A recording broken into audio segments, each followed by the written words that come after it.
बच्चों की इंप्रूवमेंट के लिए, चाहे आप किसी परफॉर्मेंस में पार्टिसिपेट करने के लिए बच्चों को ट्रेन करते हैं या स्टडी के लिए ट्रेन करते हैं, सबसे ज्यादा रोल टीचर्स का होता है। लेकिन टीचर्स क्या कह रही होती हैं आके हेड को, या मुझे भी अक्सर सर बच्चे बात नहीं मानते, फलाना मसला फलाना इशू है।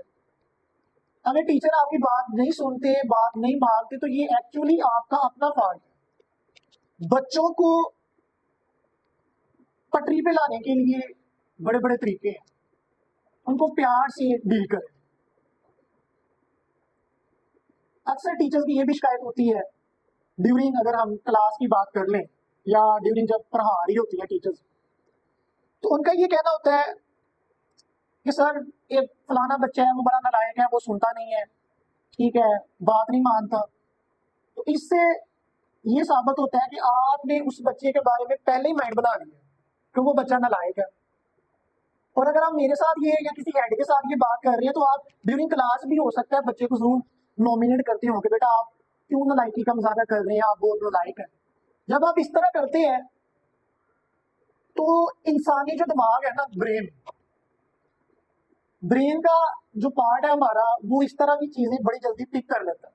आप बार बार कहेंगे, वो बच्चे के माइंड में ये चीज बैठ जाएगी कि मैं तो है ही नालायक हूँ।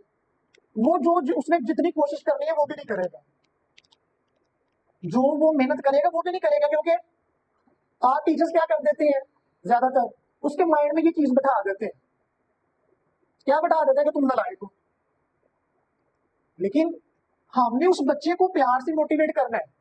ऐसे बच्चों को पटरी पे लाने के लिए थोड़ा सा हिला चिली दे देना, कमर पे हाथ लगा के बेटा आप कर सकते हो, you can do it, automatically उसके अंदर ऐसा कॉन्फिडेंस बिल्ड होगा कि वो मेहनत करना शुरू कर दे। जब जब हम अपने बारे में नेगेटिव सोचते हैं ना, या किसी को नेगेटिव बोलते हैं, तो वो बच्चे जो है ना उसको बड़ी जल्दी पिक कर लेते हैं। इसी तरह हमारा अपना भी है। अगर हम खुद को ही दूसरों से कमतर समझेंगे या ये समझेंगे कि मैं कर ही नहीं सकता काम, ठीक है, तो हमारा ब्रेन जो है वही चीज पिक कर लेगा कि हम तो कर ही नहीं सकते। जितने जितने बड़े आपको कामयाब लोग नजर आएंगे, रोनाल्डो है, ठीक है, इसके अलावा और भी बड़े बड़े अच्छे अच्छे जिन्होंने कामयाबी हासिल की है, वो हमेशा आपको यही कहते नजर आएंगे, आई एम द बेस्ट, मैं बेस्ट हूँ, मेरे जैसा कोई है ही नहीं है।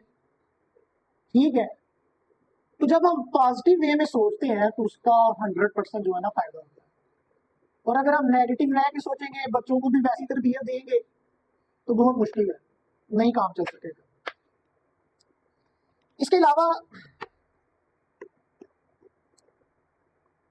मैं हर मीटिंग में आप सब टीचर्स को एक ही बात कहता हूँ, अगर हमने बच्चों को बाअदब बना दी है, उनकी तरबियत अच्छी कर दी है, तो समझे कि आपने अपना 90% हक अदा कर दिया। हम किस चीज पे लगे हुए हैं? हम इस चीज पे लगे हुए हैं कि भाई बस बच्चों को रट्टा लगवाना है, याद करवाना है काम, बस इसी पे हमारी दौड़ लगी हुई है। लेकिन हमने क्या करना है, हमने बच्चों को बाअदब बनाना है। जापान पूरी दुनिया में फेमस है, किस लिहाज से? अदब के लिहाज से।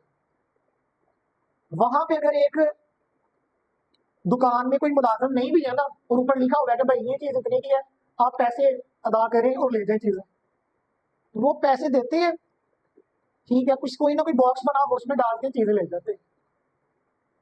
यही काम अगर हम पाकिस्तान में देंगे तो वो तो बड़े बड़े ब्लॉगर्स यूट्यूबर करते हैं ना, सर के ऊपर रेडी लगा देते हैं फलों की, और ऊपर लिख देते हैं कि आपकी ईमानदारी चेक करते हैं हम, आपने अपने ईमानदारी से जितना सामान लेना है ले लें और पैसे बॉक्स में रख दें। रेडी पूरी खाली हो जाती।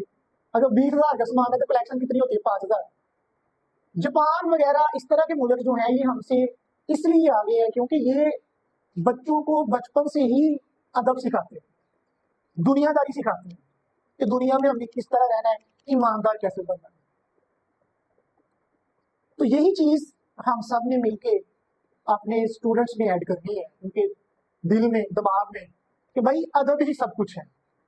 अगर अदब नहीं है तो फिर कुछ भी नहीं हो सकता। किसी ने खूब कहा है कि इल्म से ही सब कुछ नहीं बनता, अदब जरूरी है।